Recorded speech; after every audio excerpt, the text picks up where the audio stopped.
Olá, queridos alunos, tudo bem? Professora Jéssica com vocês aí hoje para falar aí, né, do assunto do capítulo 17 e 18, tá? Que seria aí a primeira fase do modernismo brasileiro. No capítulo 17 e 18, trata aí no 17 dos principais poetas, tá? E no 18 dos principais prosadores. Eu primeiro vou fazer um vídeo explicando como aconteceu, né, o modernismo nessa primeira fase, as características, o contexto histórico. E vou fazer dois outros vídeos, tá? Um falando dos principais poetas e outro falando dos principais prosadores, tudo bem? Antes de iniciar, vou pedir aqueles favores de sempre, tá? O primeiro é sempre deixar o quê? Aquele like bem legal aí no vídeo da tia, tá? O segundo, se inscreve no nosso canal caso você ainda não seja inscrito. Isso ajuda a gente também a crescer aqui no YouTube. E o terceiro é ativar o sininho. Por quê? Porque fica por dentro aí, né, de todos os conteúdos que são postados aqui, ok?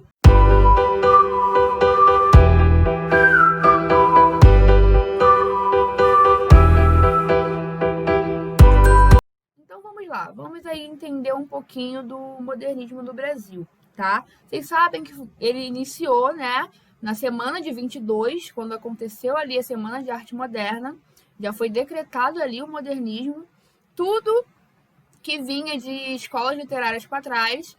O propósito do modernismo era o quê? Vamos dizer assim, destruir, lembra?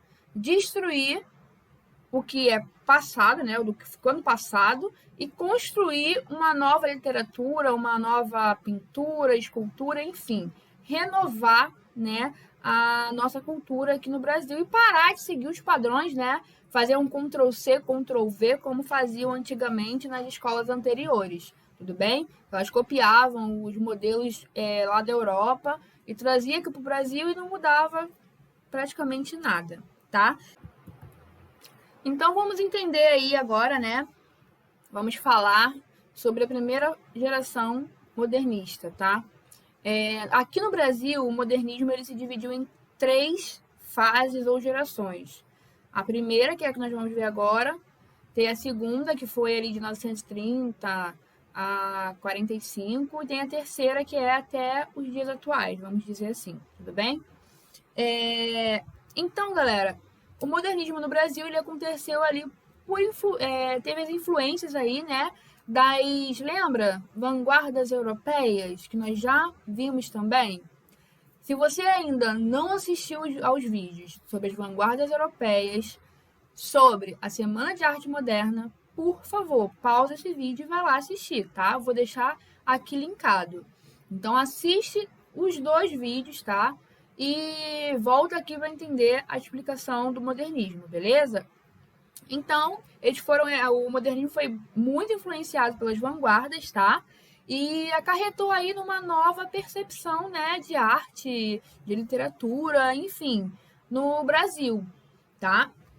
E o modernismo, galera, aqui ele nasceu ali no período, vamos dizer assim, denominado como entre guerras, tá? Porque teve a guerra aí, né, a Primeira Guerra Mundial, que foi ali de 1914 até 1918, tá? Já tava ali com o pré-modernismo, né? Tava ali naquela fase pré-modernista.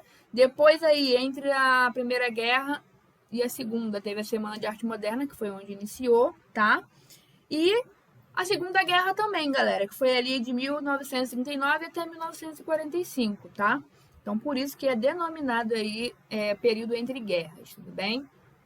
Então,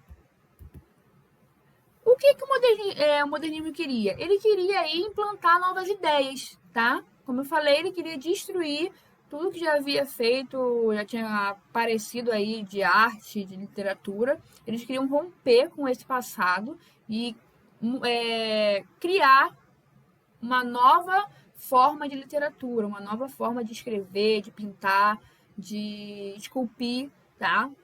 Então é isso que o modernismo preza. E também, galera, para a gente se situar aí didaticamente, ele se localizou ali entre os anos de 1922 e 1930, tá? Foi ali até 1930, a primeira fase.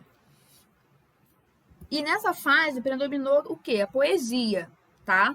Predominou a poesia, mas tivemos aí, tá? algumas, vamos dizer assim, algumas obras em prosa, tudo bem? Então, nessa fase aí de prosa, nós temos romances e contos, tá? Que variam ali os temas. Fiquem entre temas urbanos e temas familiares. Vai variando muito ali, dependendo do autor, tá? Vamos agora, né, entender por que foi geração heróica.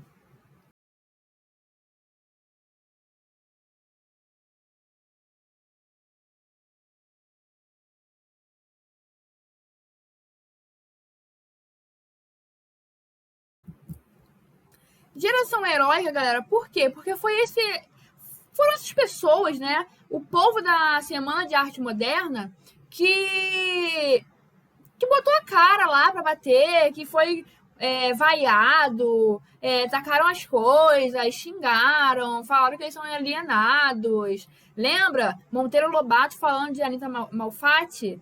Paranoia ou mistificação? Eu mostrei no vídeo da Semana de Arte Moderna o artigo que ele escreveu, gente. Ele humilhou a mulher, tá? Então, por isso que é chamada geração heróica, porque os artistas, né, os autores, escritores, enfim, o povo ali que participou da Semana de Arte Moderna, que iniciou o modernismo. Então, eles foram ali os heróis, que queriam mostrar, né, a ruptura ali com o parnasiano, com o academicismo, tá? Temos também a questão de querer criar uma poesia libertadora, nova, tá? Uma coisa que ninguém nunca viu antes. Por quê? Porque aí, galera, surgiu os poemas, poema piada, paródia, poema pílula. Teve também aí os versos brancos, que são versos sem rima, e livres, que são sem métrica, tá? Coisa que antigamente não tinha. Até as escolas anteriores ao pré-modernismo, isso era seguido à risca, galera. Então, aqui no modernismo, acabou isso, tá? Eles vão escrever como eles querem, sem pontuação, com pontuação, respeitando a norma culta, norma padrão. Eles vão respeitar se eles quiserem, tudo bem? E temos também, né, como eu falei anteriormente, a influência das vanguardas em cima aí, né, do modernismo, ok? Então vamos lá para o contexto histórico. Nós temos aí, né, o período da República Velha, tá? Que durou aí de 1889 até 1930. Não vou me aprofundar porque isso aí vocês estudaram em história, tá? Quem não estudou, quem não, professora, eu nunca vi isso. Vou deixar um link aqui também sobre uma aula de República Velha, ok? Também passamos aí nesse período, galera, a quebra da Bolsa de Valores de Nova York. Lembra? 1929. Vocês estudaram também isso em história, hein?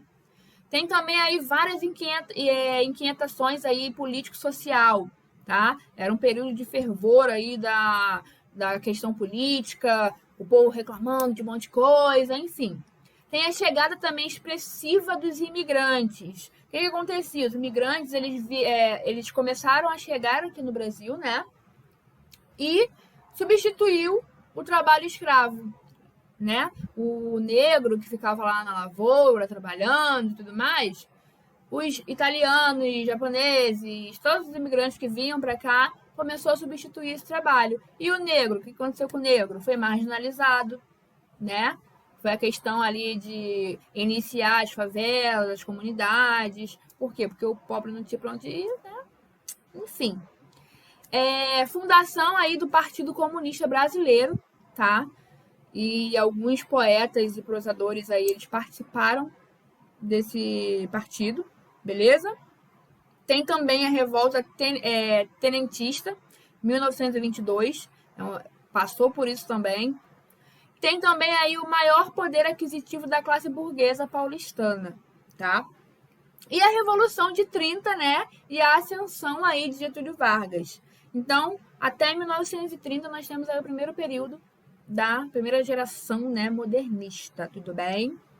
Galera, tem outros poetas, tá? Que eu vou tratar no próximo vídeo. Mas eu coloquei aqui os 3 que são considerados aí, né, a tríade modernista, tá?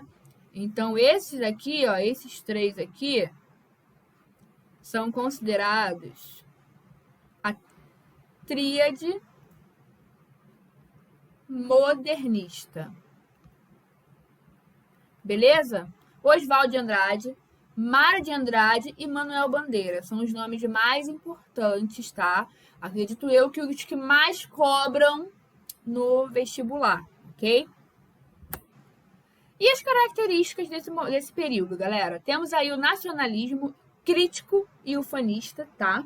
Eles eram muito nacionalistas, eles queriam que a literatura brasileira fosse reconhecida lá fora, né? Lembra que o pau-brasil é um produto exportado, né, do Brasil para fora, né, para outros países. E eles queriam fazer isso também com a literatura. Por isso que o Oswald de Andrade, ele criou aí um movimento pau-brasil, porque ele queria manter, né, vamos dizer assim, o mesmo padrão da exportação do pau-brasil, só que para a literatura. Ele queria exportar a literatura brasileira para outros países também, para ela ficar conhecida também em outros países, entendeu? E esse ufanismo deles, galera, não tem, né, esse ufanismo no romantismo, mas não é igual, tá? Aqui é mais brando, sem muito exagero, beleza? Temos a valorização do cotidiano, tá? Em alguns poemas, né, sobre o bêbado. Então, o bêbado, a linguagem do bêbado, a linguagem do pobre, enfim, é bem valorizada, tá? Então, esse cotidiano, né, o dia a dia das pessoas é bem valorizado. Tem também o resgate das raízes culturais brasileiras, tá? Algo que estava esquecido, ninguém falava muito, e começaram a resgatar isso no pré-modernismo, tá? Temos a crítica à realidade brasileira. Tudo que estava acontecendo ali, eles falavam, eles criticavam real, tá? Temos também a renovação da linguagem. Por quê? Porque a linguagem que era aí predominante, né? Era a linguagem do quê? Norma padrão, tudo bonitinho, linguística, gramática, tudo impecável. Agora não. Agora vai ter linguagem coloquial, sim, vai ter linguagem oral, sim, e vai falar como quer, sim. Tem até um poema, eu acho que é do Mário de Andrade, que ele fala que, dê-me um cigarro. E no final do poema ele fala, não, deixa disso, me dá um cigarro aí. Então, para você ver, na norma padrão, a gente utilizava o quê? Dê-me um cigarro. No cotidiano, né, a nossa linguagem coloquial, a gente falou que, me dá um cigarro aí. Então, ele coloca isso no poema dele, beleza? Tem também a oposição ao parnasianismo, né, e o academicismo, é algo que eu bato na tecla sempre. Modernismo, ele sempre será, lembra, modernismo, oposição ao parnasiano e ao academicismo, ok? Lembra do parnasiano, tá? Lembra do sapo, tá? Semana de arte moderna, o sapo é o parnasiano, ok? Tem também experimentações estéticas, tá? Renovações artísticas, porque modernismo, né? Estão renovando aí a parte artística. Temos também a ironia, sarcasmo e irreverência. Isso aí é um ponto que Oswald de Andrade trata muito, tá? Ele é muito irônico, muito, vamos dizer assim, muito abusado, né? É o cara que chega chegando. Temos também o caráter anárquico e destruidor, tá? Que é o que eu já falei também. A questão de destruir o que é antigo e criar algo novo. E o uso de diversos livros e brancos, ok? Galera, chegamos ao final da explicação. Espero que vocês tenham entendido, tenham gostado. Compartilhe com os amigos, que eu sei que vocês têm amigos que estão estudando também, né? Se não é no ensino médio, está estudando aí para um vestibular, para um preparatório militar, ok? Um beijo, fiquem bem e até o próximo vídeo.